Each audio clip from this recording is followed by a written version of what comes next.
आज के वीडियो में हम लोग बहुत ही इम्पोर्टेंट टॉपिक पे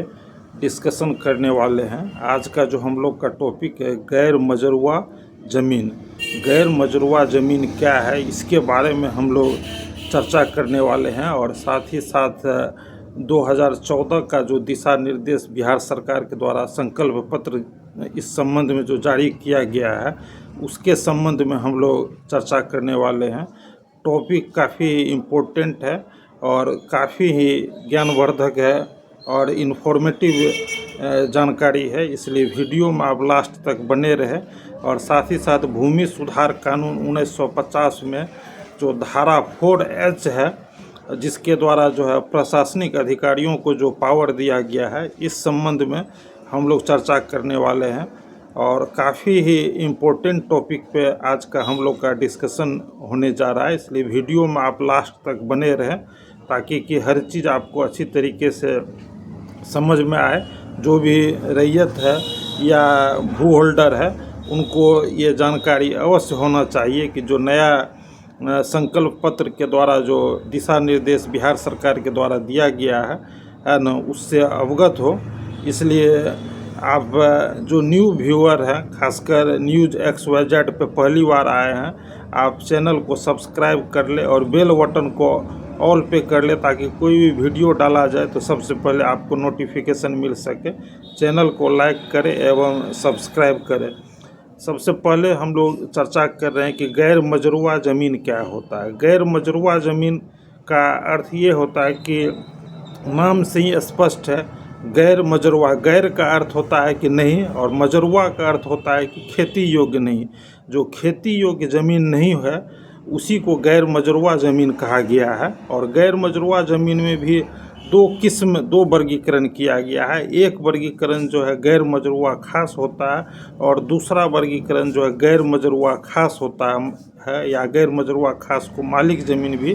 कहा जाता है। तो जब 1894 से लेकर 1920 के बीच जब कैडेस्ट्रियल सर्वे जब किया गया जो है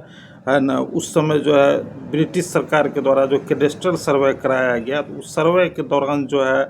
बहुत सारा जो ज़मीन था, जैसे पोखर का ज़मीन है या मैदान का ज़मीन है या जो है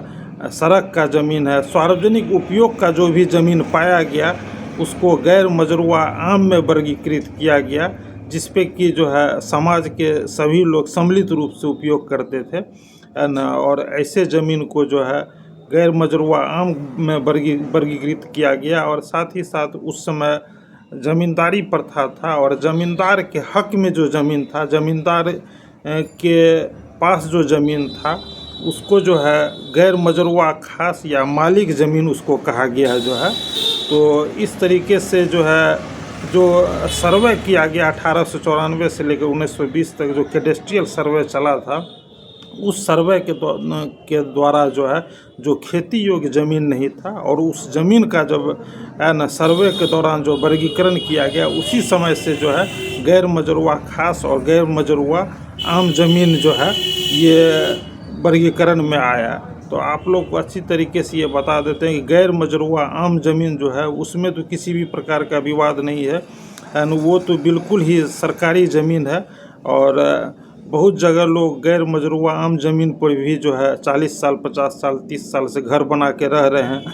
अपने कब्जे में उनको लिए हुए हैं। और तो ऐसी स्थिति में जो है जब तक सरकार को आवश्यकता नहीं है तो आप उस पर रह सकते हैं। सरकार को जब भी आवश्यकता होगी तो इसी स्थिति में आपको वहाँ से बेदखल करेगी, आपको मुआवजा भी नहीं मिलेगा और आपका ये दलील नहीं चलेगा कि हम 40 साल से रह रहे हैं 50 साल से रह रहे हैं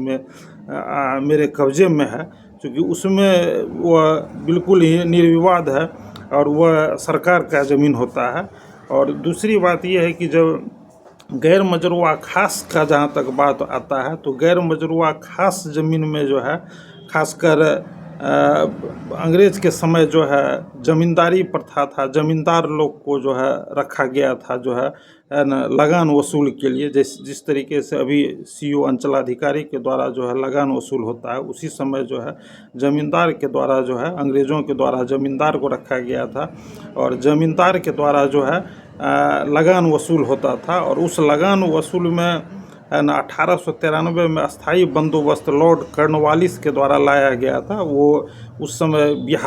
बिहार, उड़ीसा, बंगाल और बनारस के क्षेत्रों में ये अस्थाई सेटलमेंट जो है, परमानेंट सेटलमेंट, अस्थाई बंदोबस्त लाया गया था। उसके द्वारा लगान वसूली में ज़मींदार को 11% हिस्सा मिलता था और 89% हिस्सा जो है वह ब्रिटिश शासन के पास चला जाता था, ईस्ट इंडिया कंपनी के पास चला जाता था। तो ऐसी स्थिति में जो है ज़मींदार लोग के पास,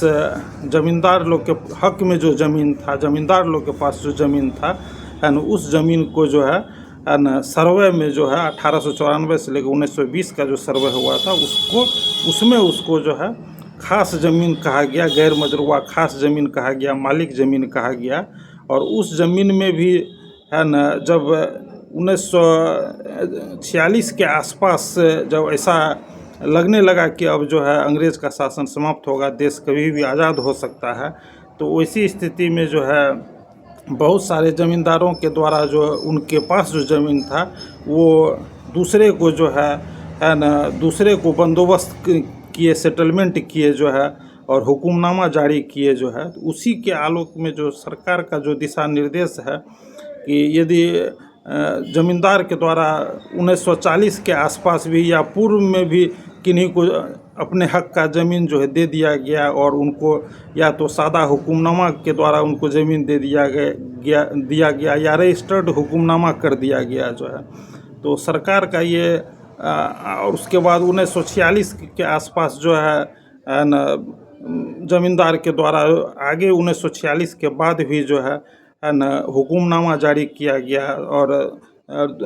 रजिस्टर्ड हुक्मनामा भी जारी किया गया ज़मींदार के द्वारा जो है। तो सरकार का जो